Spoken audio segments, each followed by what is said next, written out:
Welcome to the third annual GradFUTURES Forum hosted by the Graduate School at Princeton University. We're delighted you could join us for the third year of this annual event, an expanded week-long professional development conference designed to meet the imperative of graduate student professional development at this moment and to signal the graduate school's strong commitment to preparing our PhD students for the future of work and empowering them with the clarity, competencies, connections, and confidence they need now and in the future. My name is Eva Kubu. I'm the Associate Dean for Graduate Student Professional Development and Director of the GradFUTURES Initiative.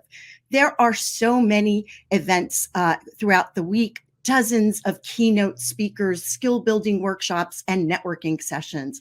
These will all highlight diverse career options within and beyond the academy. And our goal with this event is to share inspirational stories, practical advice, and to facilitate connections and community among the broader graduate community. I'd like to extend my sincere thanks to my team, Assistant Dean James Van Wyk, our coordinator, Laura Christensen, and all of the graduate student fellows and associates that are part of our team for their efforts in putting together this year's forum. The support of the entire graduate school staff and our campus-wide coalition, the Professional Development Working Group, and all of the graduate alumni with whom we owe a debt of gratitude for their ongoing support of GradFUTURES. And speaking of alumni, it is my pleasure to introduce James Mee, our speaker for this morning. Ranked by Forbes as one of the top venture capitalists in China, James is founding partner of Lightspeed China Partners, a leading China-focused early-stage venture capital firm with investments in internet, mobile, services, and enterprise IT. James joined Lightspeed as a global partner in 2008 after helping to build Google China from the ground up. While leading Google's investment in the multinational tech company Baidu, he discovered a passion for early stage technology investments. James' experience also includes more than 16 years of operations experience at leading high-tech companies and startups. At Princeton, James also serves as a member of the graduate school's Dean's Leadership Council and volunteers in multiple capacities, including as a mentor in the Princeton Startup Immersion program. James, welcome to the GradFUTURES Forum. Oh, so glad to be here, Eva, and thank you for having me. Well, you're welcome, and I know that also you're joining us from China, and so that this is a late hour for you. So we sincerely welcome you. We're here in the morning, and we know that you're wrapping up quite a busy day. So thank you for taking the time. Pleasure. I'm actually dialing in from Shanghai, and we're used to the late hours.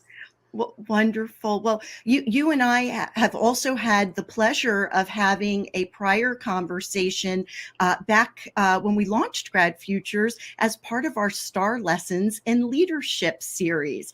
So it's, again, such a pleasure to be continuing that conversation this morning and really focusing on, leadership in these extraordinary times. I thought we could maybe talk a bit about your graduate student experience at Princeton, some of the many ways that you're applying your leadership philosophy in today's times, and we'll take that conversation from there. Does that sound good? Sounds great. Wonderful. Well, let's take you back to your days at Princeton. Let's start there. When you reflect on your graduate student experience, what thoughts sort of come to mind in terms of the skills, the competencies, and the relationships that you built while you were here? Yeah, I think there are a few things I really learned when I was at Princeton as a graduate student. The first thing I really is very important to me is to learn new things, a new discipline very quickly. I studied physics as an undergrad, and I came to Princeton and studied electrical engineering. And it was pretty challenging because I have to pick up a lot of subjects I wasn't really familiar with. But really learning how to get into a different discipline and learn very quickly, I think that has a tremendous benefits. And even today, when I do venture capital investments, most of the investments are in very early stage in different discipline. And that skill really helped me to be able to get into different field very quickly, or if there's something I don't understand, I can learn very quickly. And there's a lot of innovation I see today is coming from cross-discipline areas. And so having a capability to have a thinking framework from different discipline, I think it's tremendous. So that's one thing I really learned from Princeton. And I think the other thing I learned thinking about it is the PhD training. I was in the PhD program, but unfortunately, I dropped out and for different reasons. And but the training I had as a graduate student, I really taught me about critical thinking.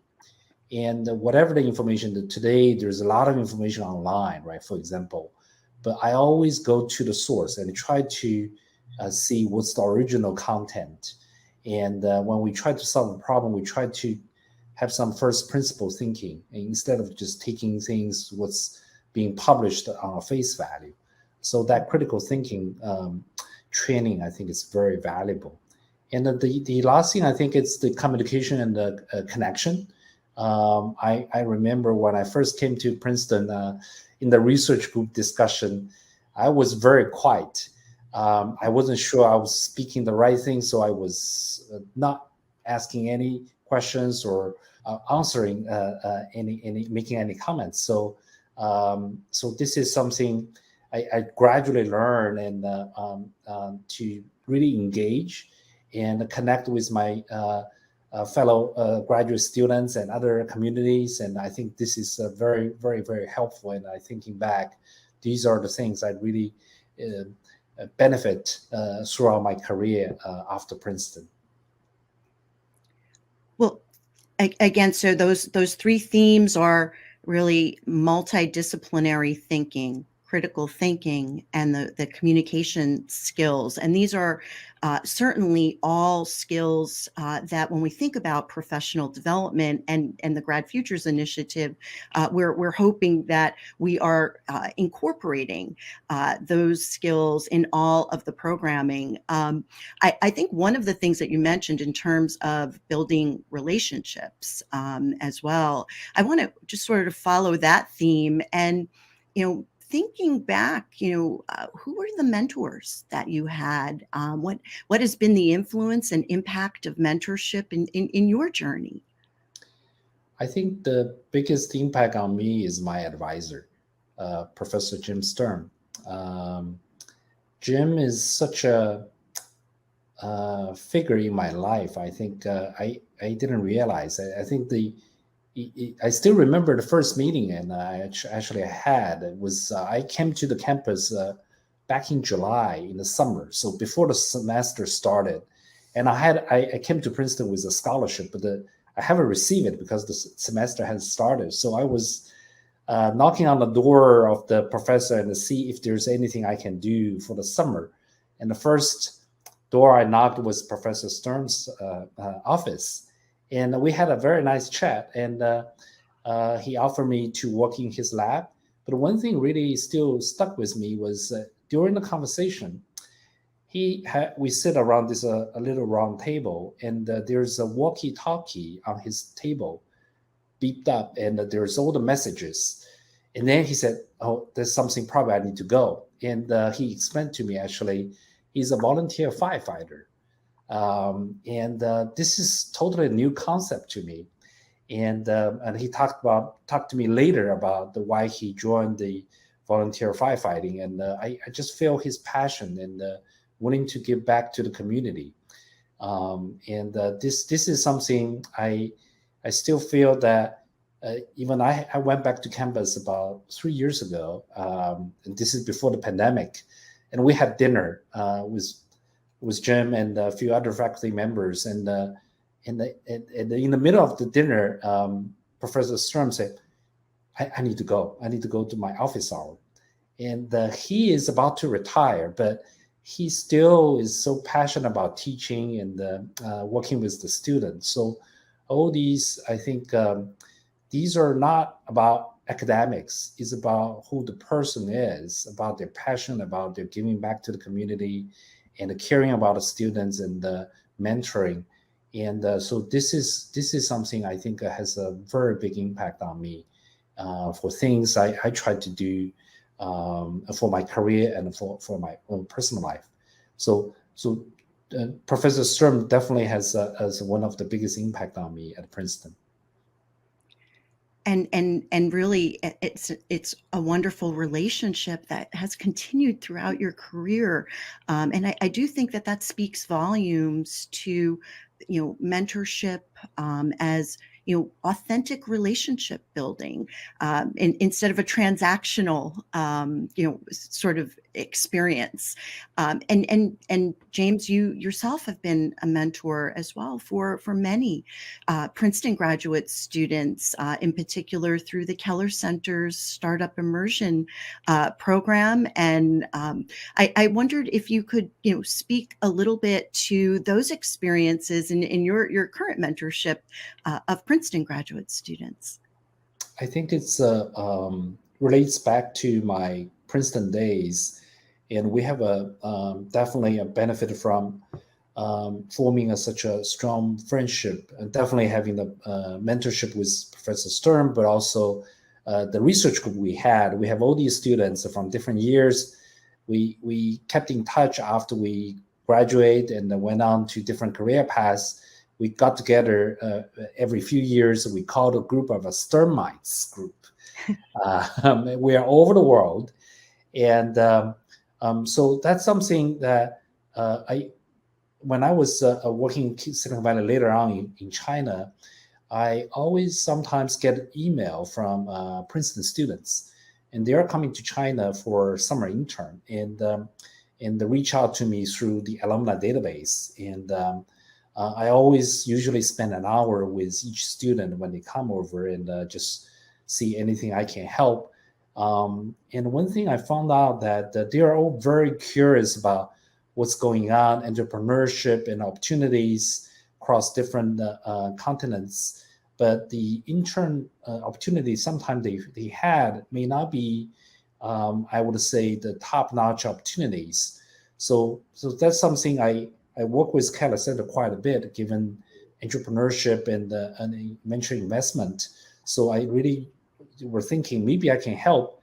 And I curated about dozen really top startups in very diverse discipline in different areas, and helped to recruit the founders and support the startup immersion program, which originally started in New York City and then expanded to Israel.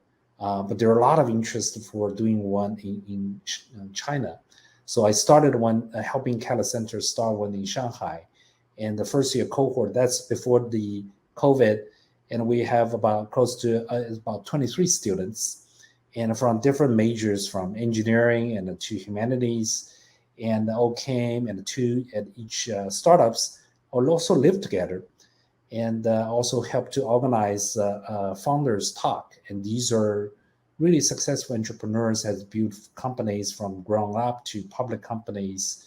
And I think this is very private session, just like the seminar we had at Princeton, right? And just all the students and the founder, and we chatted for the night for 2-3 hours, and the no holds bar question answers. And so that's something I just feel we could really help to provide those opportunities for Princeton students and undergrad and graduates, and having access to these top founders and the startups. And something that we continue to do that right now. Well, these highly curated experiences and really the behind the scenes look, that is facilitated by alumni, such as you. This is something so special and so unique with respect to experiential opportunities. When you think about the ways that graduate students can explore their interests in entrepreneurship, the internship program programs certainly are one way. Are there other ways that perhaps you would advise graduate students to explore those experiential opportunities as well? Yeah, definitely. I think other than the PSIP, right, is working a startup. Myself, when I was at Princeton, I always had the opportunity to do research during the summer, right? And so I did that for 2 summers. And the third summer, I was thinking about I want to see the world. I was working on silicon germanium, new semiconductor materials, making new chips, but it's ways out for commercialization. So I actually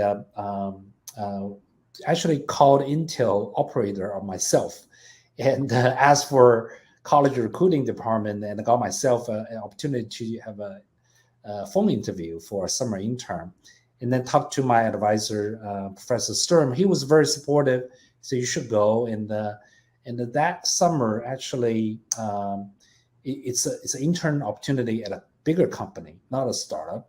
But I was doing some research and came up with some invention, and Intel got pretty excited and convinced me to stay and develop the idea into a product, which is supported by Professor Sturm.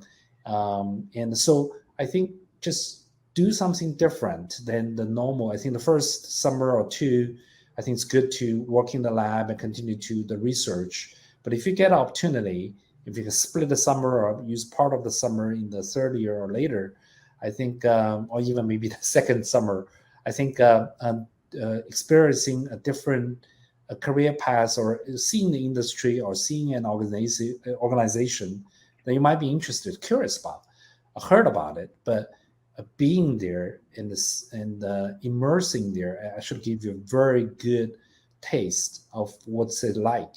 And maybe that's something after the graduate study, that's a career you want to pursue, or maybe not, right? So that I highly recommend and pursue that summer intern program, and if possible. And going back to one of the points that you made earlier, I would imagine that all of these experiences as well help graduate students to work in interdisciplinary teams at these startups. Was that part of your experience as an intern as well? That's right. And so I was working on flash memory research, and I used actually my physics kind of discipline knowledge and then really devised the theory and a mechanism to design a new type of flash memory chip, can double the density in each memory cell. I would say that coming from a different kind of a double E background, that physics background, thinking from a totally different angle, it's really helpful.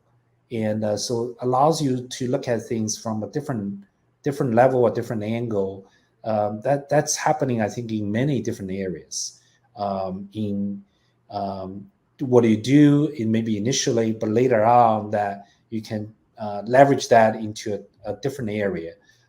So this is something I think increasingly particular discipline research. I think it's getting to be, if you want to do the world-class cutting edge innovation, it's getting harder and harder, right? But having a different multidiscipline perspective and the knowledge and the skill set and the capability that can really open some doors and can solve something from a totally different angle. So that's my experience, and I see the other PSIP students, and that they are getting into these startups and can't give me the feedback, and that they really open their eyes, and they never thought that this is something possible. Yes, and you have been such a champion for the Princeton innovation and entrepreneurship ecosystem, and one of the things that for us on campus, one of the things that we're trying to debunk really is the myth that entrepreneurship is all about technology. What is your perspective on the ways that humanists and social scientists can connect to the entrepreneur ecosystem? Very, very good question. I think there are certain startups is very much centered on technology innovation, and their technology is an important part of it. but to make a startup successful, it actually goes beyond the technology and product. And how do you bring the product to the market? And so that skill set is a lot of times, for example, sales and marketing, and these requires people coming from very different skill set. Even the founder itself, I can give you one example. There's one startup I invested in China. It's a leading startup in plant-based meat company called Starfield.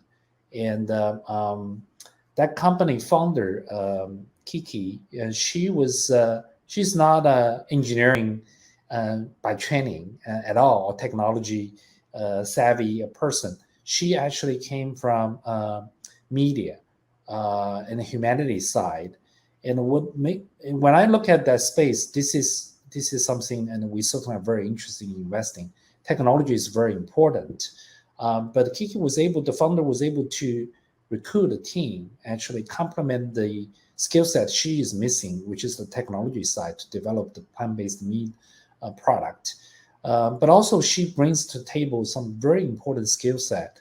And she's very charismatic, and she has the jaw for different talents and influence the different stakeholders. But one thing we think is very important is for a product, you need to build a very strong brand, and not just your technology is good. So she was very, very good, given her actually the humanity side of the kind of a college training and the professional experience of working in the media. She was able to build the Starfield brand as the leading brand. And so all the consumers think about plant-based meat. Right now, people think about Starfield. So that skill set actually is very difficult to have when you have just pure technical founder to be able to create that brand. And so I think there's a lot of opportunities for non-technical person to participate in the entrepreneur ecosystem, in being the startup, and because they bring a very valuable skill set to the table. And I want to point out that there are a lot of technology innovations, for example, social network, and we call it Web 3.0. I think one of the missing pieces beyond the coding and the product feature, I think a lot of times we are missing the consideration for humanity, for the impact on the society and on our users. And that's something I think the humanity, social scientists, and all these talents can really help to develop a much better product. Yes, and the ethics of artificial intelligence is an area that the graduate school, we lead a learning cohort for graduate students to learn more, to come together again across disciplines to learn more about this important topic. What do you see as one of the maybe primary dilemmas that when it comes to the ethics of artificial intelligence from your perspective and the organizations and the companies that you're advising? What do you see often as one of the primary dilemmas? I think it's on one hand, there's a urge to develop the technology, push the technology boundary. But I think it's, to me, it's very important is whatever the startup, and we are investing in, one key factor we actually consider beyond whether it could be a very top-notch leader in the field is whether the company, the product, and the services can really make a positive impact for the society.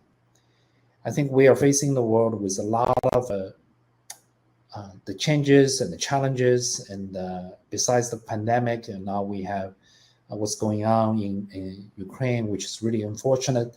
But I think we are also facing these very significant challenges in the inequality and also climate change. So we really try to pick the company. We think the founder is thinking beyond just their own company and making it successful, not only also commercially, but more importantly, whether they can bring the social good for the society. I think that will sustain the company in a much longer way, and that's some of the the founders and company we want to back. So AI part, I think it's on one hand, with the pandemic, robotics, it's really helpful because you don't want to have the contact, you are short on labor due to the COVID, but also that's replacing a lot of the labor jobs that whether that's ideal or not. And so we think the founders with the AI technology capability really should think about what are the most critical part of the AI automation that the human is just doesn't have the workforce, and we are not taking the people's job totally away, and or we can provide a new path for people to leverage the technology and do more higher level kind of work. So those kind of a consideration they need to consider. And I know that you've spoken many times about your passion for social impact, and making sure that both the organizations that you are funding and all of the work that you do is having this positive impact. Is there an organization, perhaps, or an example that you could provide, of an organization or even a particular leader that has a particular social impact lens? In our venture investment, sometimes we tend to pick companies that we feel the probability for success actually is very good, right? And even it's early, there's a risk, but based on experience, we think there's a good probability. There's one company I came across about a year and a half ago. This is actually we have been looking at this space for close to 3 years. We haven't made a single investment. It's in the brain science, and there are a lot of the brain disease is very difficult to treat. And with the Neuralink and a lot of efforts across discipline efforts, and they try to solve the problem from different approach. But there's one company I came across called Neural Galaxy. The founder actually developed the technology. It's not a new drug. Actually, the drug is very difficult to deliver through the blood vessel in the brain.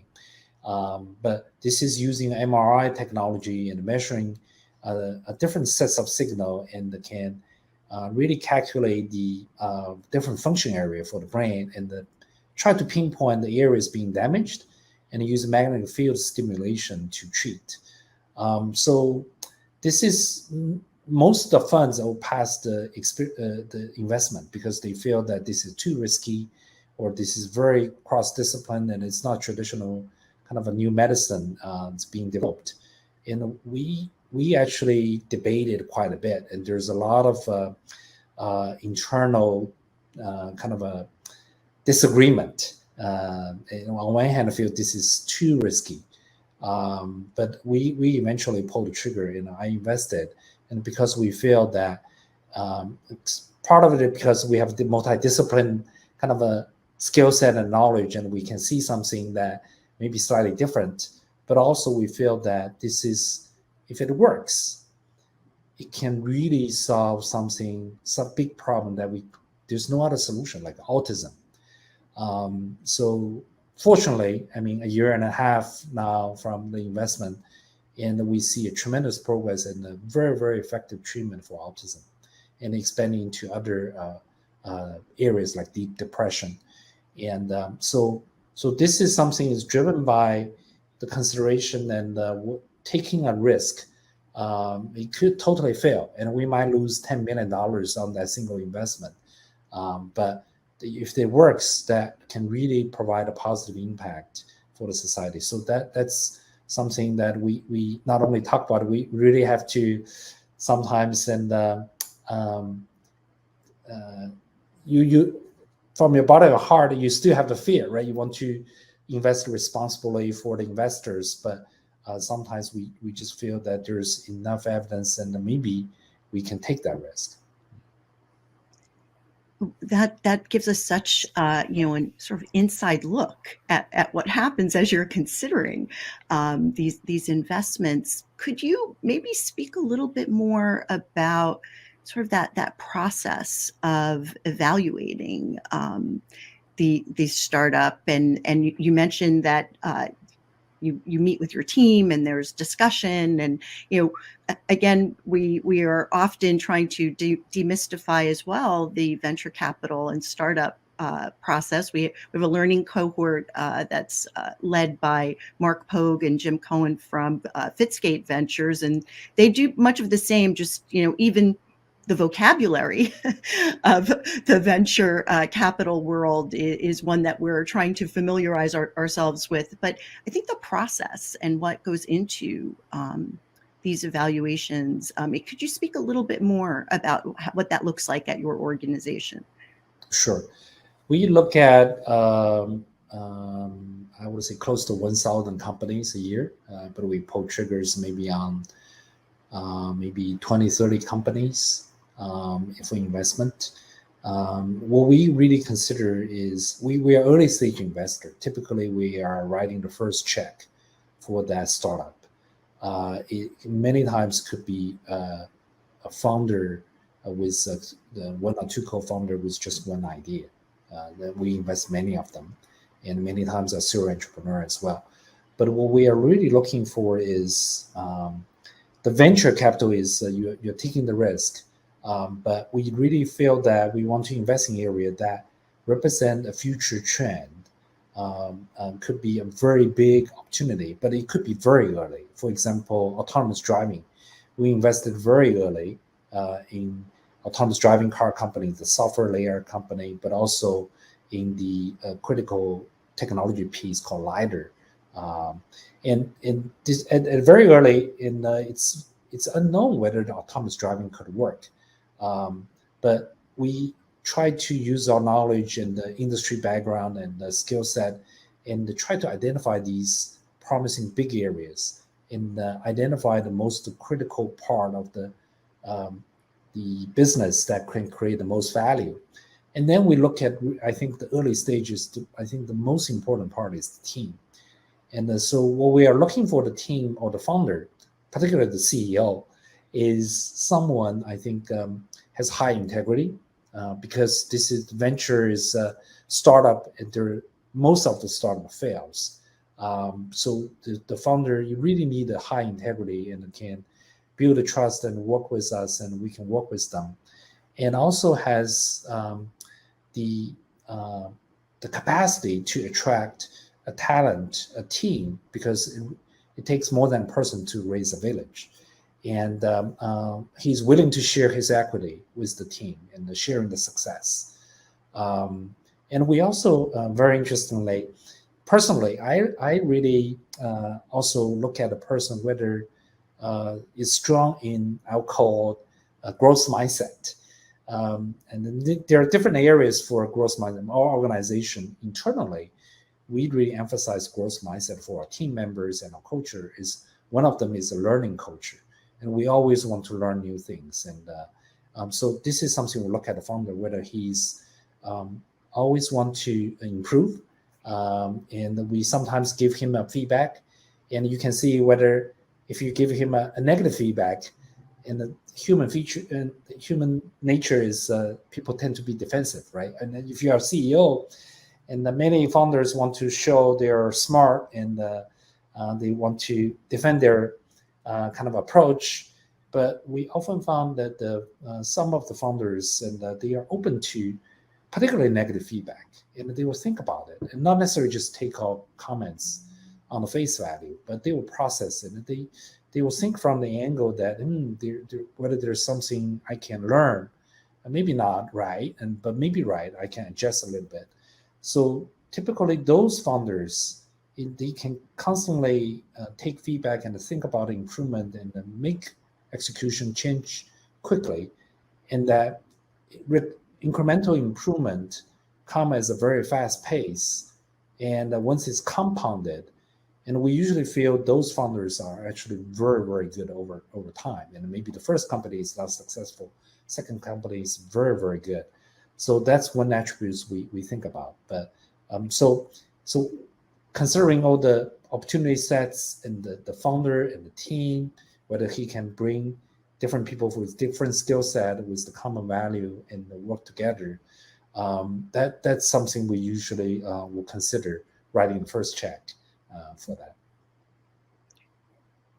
And as you were speaking, I was thinking of inclusive innovation and the importance of having a diverse team and diverse leaders and founders. Can you speak to some of the ways that your organization is also looking particularly at advancing women as entrepreneurs and other diverse entrepreneurs in specific? Yes. This is the area I think we still have work to do. We have backed, I would say, I haven't done the statistics, but I think we have backed probably close to 15 companies with a woman founder, CEO, and many of them are doing very well. And also we have backed many other companies. The co-founding team are female entrepreneurs. And I think they really bring some very diverse perspective and capabilities to the entrepreneur endeavor.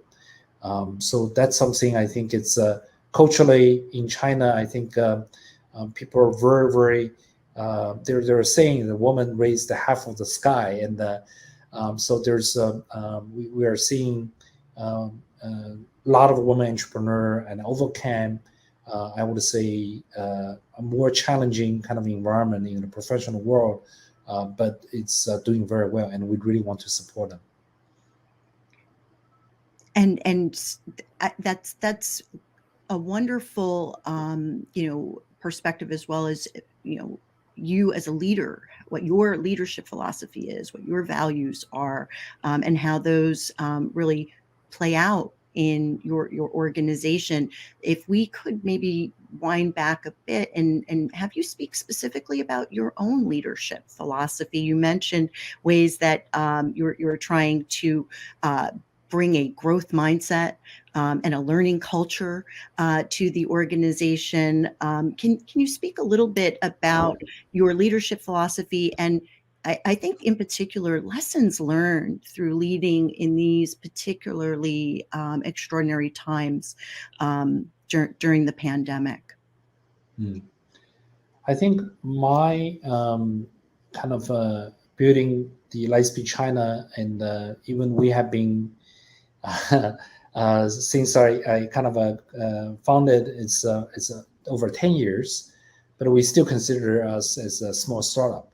Although we raised the last fund in November, which is close to $1 billion, but we always think it's also similar to another Princeton alum who is much more successful, and Jeff Bezos running the Amazon. It's called a day one mentality, right? Because we can't just looking back at what the past success we had. You always have to think about the future. So I think when I think about help to build the organization and the culture, is one thing is to anticipate the change in the future, and also set the strategy early. And we make early stage investment. We need to always think about the future and 5 years, even 10 years down the road, and get ready for that. And build a team with a diverse background from different industry background, different perspective, and female investors. And so we have this honest discussion. Everybody can contribute from very different perspective. That's the power for a diverse team. And figure out a way to empower people and mentor and nurture young talents. And it's merit-based, and people can rise up from associate all the way to equal partner and share the success. And we share or carry, which is the kind of the key part of the compensation. We share even with our front desk receptionist. They have carry, which is kind of unusual in our industry. But also lead by examples. But one thing I think it's very critical to us is relates to you always want to learn and improve and do better, think forward. It's the growth mindset culture. And for the pandemic, I think it's certainly it's very, very challenging. And I'm sitting in Shanghai, and this is the first week in the past 2 years since the pandemic started. I literally had no travel restriction. I can travel anywhere because China actually did a pretty good job managing the COVID. But this week, starting 2 days from now, I'll be locked down for 4 days. I can't travel anywhere. If I go to another city, I need to be quarantined. So this is something for our team, we actually anticipated, and the Omicron is so infectious, and the medical resources somehow, if you really let it kind of spread very quickly, then there's not enough resource go around. So we kind of anticipate that. So with the unknowns and even in some crisis time, I think it's important for the leaders of the organization to provide clarity and try to anticipate those early. And even sometimes you didn't anticipate it, but try to make adjustment quickly.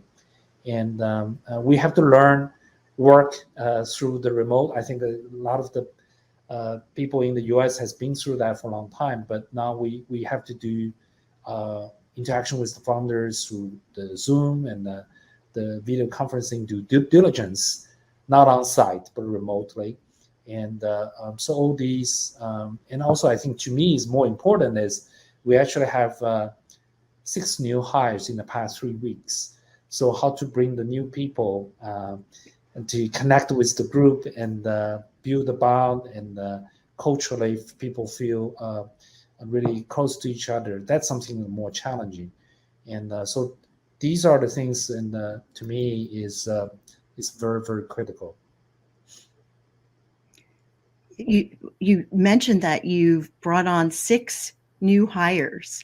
Onboarding in a virtual environment is a particularly interesting dynamic. Can you speak a little bit about ways that your organization and you as a leader are investing in your talent regionally and globally, and perhaps with that lens toward remote work? What are the ways that you're helping to really onboard and ensure the success of the talent in your organization? Yeah, I think onboarding remote is not good. I think we're all hoping that we can all. So particularly, we had a weekly meeting, and I have one-on-one with them, and we have a training session. But I think it's we also have this learning and sharing. And for example, typically we have group members recommend a book to the rest of the group, and because we invest in so many different areas, consumer internet to deep tech to climate change, we call green tech. So one of the recent books and one of the peers recommending is Bill Gates' book, How to Avoid a Climate Disaster and the Climate Change book. And it's a very easy read, but for some of the investors and the team members in the finance group or in the back office and legal, and this is something new. So once the group, we read a book and we share ideas and the learning we had, so that actually bring people together in sharing ideas and from their own perspective. But I'm really hoping for team building events. We go out for team building, bicycling, and in the in the suburb, and so I think that we are actually going to San Francisco in June, and Lightspeed is we feel that we are building a very few global platforms, and Sequoia is another very wonderful venture global platform that we have team in US, and we have team in China, we have team in India. Now we have team members in Singapore covering Southeast Asia, in London covering Europe, 3 partners in Israel, and a lot of knowledge sharing. But hopefully we do it every year for all coming together. pandemic stopped it for 2 years, but this June we'll all come together in San Francisco, and so that's kind of a training and creating opportunity for our team members in different geos to communicate and sometimes work in a different office, and that's important to help our talent training. Absolutely. It's again building a culture. There's that old adage that culture eats strategy for lunch, right? Strategy is really important, but the culture, the overall culture, really is what can drive success for organizations. And the culture that you're building sounds, that you're really investing in lifelong learning. Across the organization, and doing that on a global scale is quite challenging. You mentioned as well with some of the early stage startups that branding was critical to their organization and to success. Do you see a link between sort of the organization's brand and the organization's culture? I do see that. I think particularly for a lot of consumer internet or consumer goods companies, to some degree, enterprise business, I think branding actually is very, very powerful. What accumulates over time, the biggest value is the brand, and the brand stands for something, and it really stands for the value, and sometimes and many times it's driven by the founder and the original motivation why they are building that startup, and you can articulate and through the set of value, and it permeates through the organization and the products and the services, and that really stands time and I think creates most values. Mm-hmm. And you mentioned again 6 new hires, which is wonderful. How is your organization thinking about talent and a talent pipeline on a global scale? Yeah, we think there's a lot of good talents, and we want to hire young people. And I think the young people really, even they haven't been to venture capital industry, I think that's something always could be learned. That's the easy part. I think we really look at the raw talents. So there are 4 associates, 1 analyst joining us, and pretty much of them all graduate students. We actually recruited 1 Princeton graduate student. He summer interned with us through the PISA program, and so we didn't have expectation, but everybody loved him, and so we are also excited to extend a full-time offer, and hopefully he can join us after summer.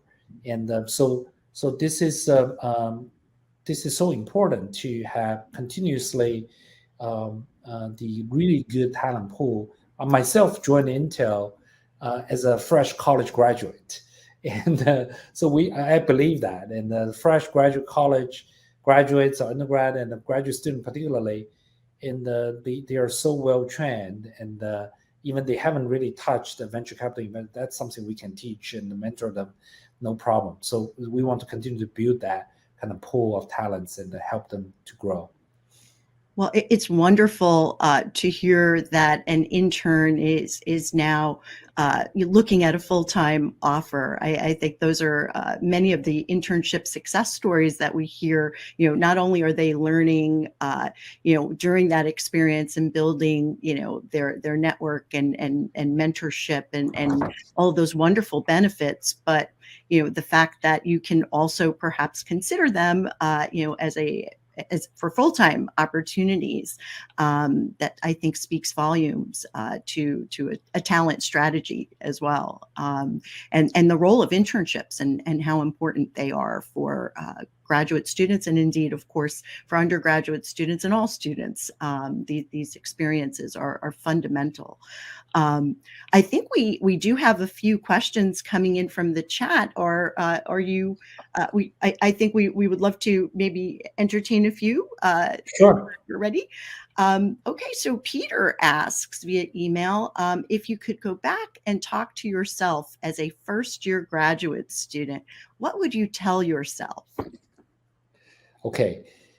Few things. I think one, that's what Professor Stern told me. I didn't took his advice. I really regret it, which was he was looking at the classes I picked for the first semester, right?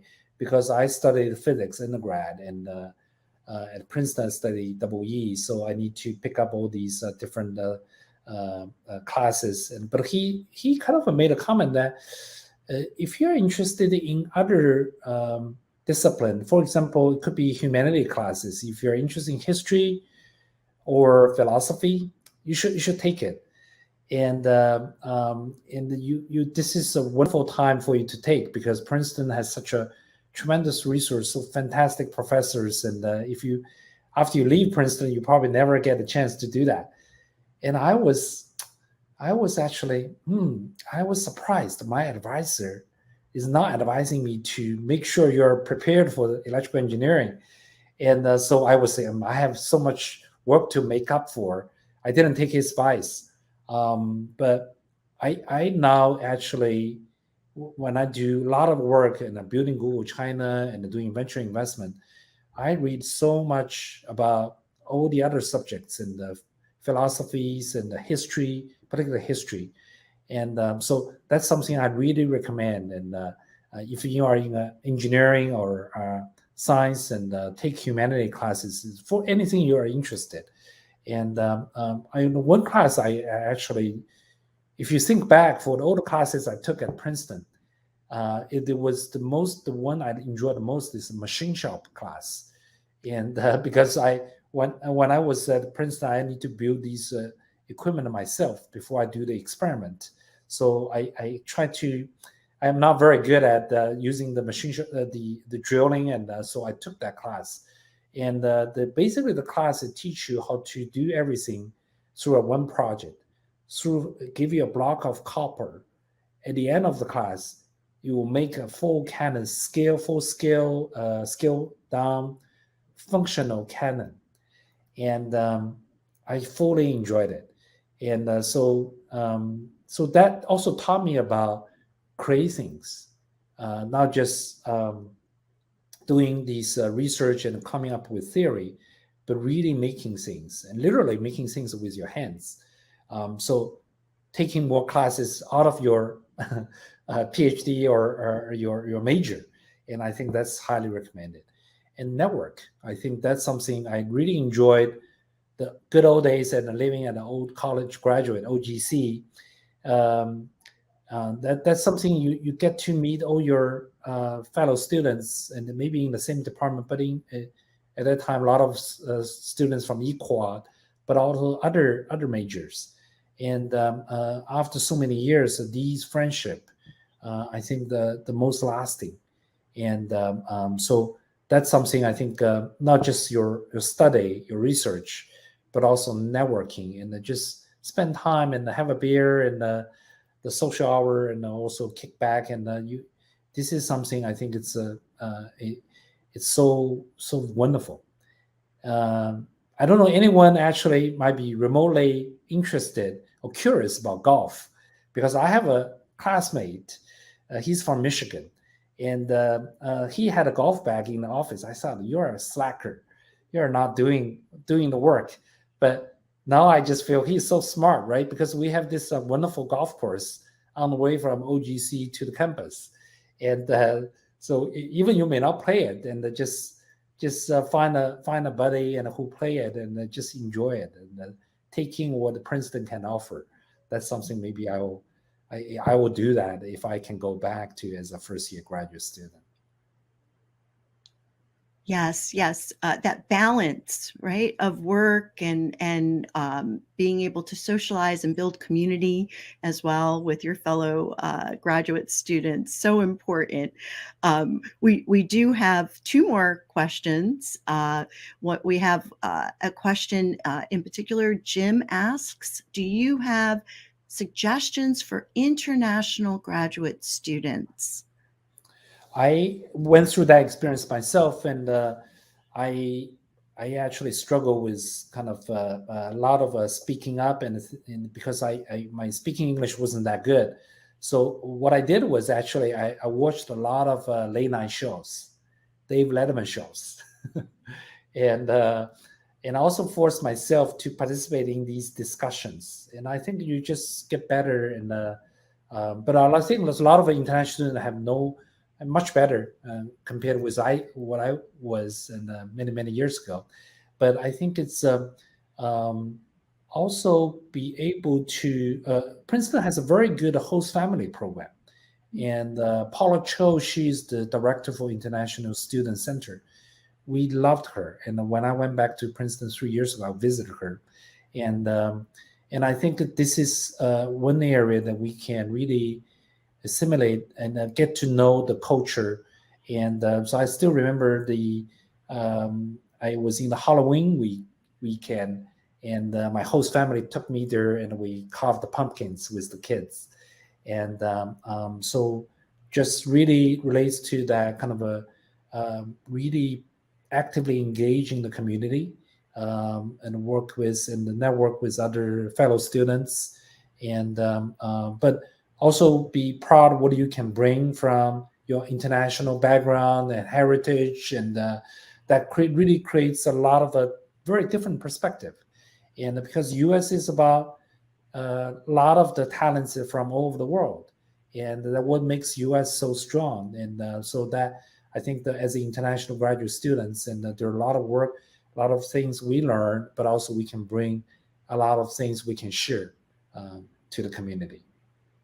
Yes, absolutely. So many strengths in our diversity as a community, and to celebrate those. And I think I really appreciate you saying, speaking up and being part of the conversation is also so important. And to have, the communications background and in terms of professional development and becoming part of these groups, that gives you an opportunity to even feel more confident in your communication skills as you practice and you're involved in these conversations and dialogues. And these are important perspectives to share, and we want to hear from everyone.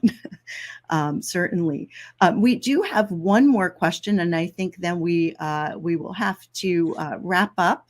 But I do want to take this next question because Joanne McQuaig, I hope I'm pronouncing that correctly, asks, "What suggestions do you have for humanities graduate students to promote their skills to entrepreneurs?" Again, back to the challenge that we mentioned, to make sure that humanities and social sciences students are engaging in entrepreneurship. That's a very good question. I think one thing potentially could do is, because startup, as I mentioned, is creating a product and services, but it's also very important how to bring it to market. That go-to-market strategies, I think humanity majors really can play a big role. And then many times the technology focused founders actually is not very strong in that. So maybe one example could be, think about the branding and think about the marketing message, and very crisp, the tagline you can think about, that can really create kind of the viral kind of a referral that people really enjoyed it, and described to another friend, and very succinct tagline, and the branding messages.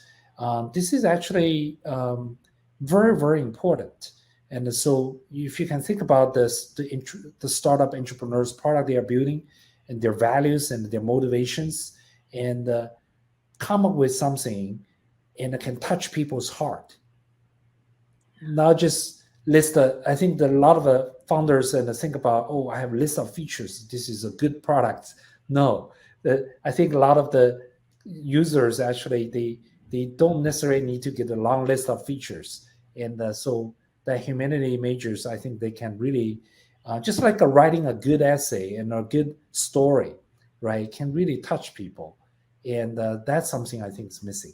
And also providing perspective to, from the human side, the customer perspective, the product, the services, and how we can improve it. I think that can really be very valuable, and I think the founder will pay attention to. Absolutely. Well, James, you've provided us with so much inspiration. I sincerely appreciate all that you do to support Princeton students in their journeys, the mentorship that you provide, the ways that you advocate for them. We sincerely appreciate it, and you've given us so much to think about in terms of, the interdisciplinary nature of entrepreneurship and innovation. And again, your words, as always, are inspiring, and we're delighted. We hope we can host you on campus for a future forum or a future talk very soon. And we wish you and Lightspeed well, as always. I want to as well mentioned that throughout the rest of this afternoon, we're going to be talking about mentorship. And you have been, again, such a strong mentor to so many students and continue to do so. Later this afternoon, we have a mentorship panel talking about vital networks, mentoring and graduate student success. So I sincerely also appreciate that you specifically mentioned your advisor and the lifelong relationship that you've had with them and the role they continue to play in your life. Thank you for all that you do, James. We wish you well, and we look forward to hearing from you, throughout the other programs, the PSIP program, and all of the other ways that you advocate for Princeton students. We look forward to hearing from you and your insights and sharing those with the graduate student community in the future again. Thank you very, very much. Well, thank you so much, Eva, and thank you for inviting me, and really appreciate the time to share it with everyone. Thank you. Thank you.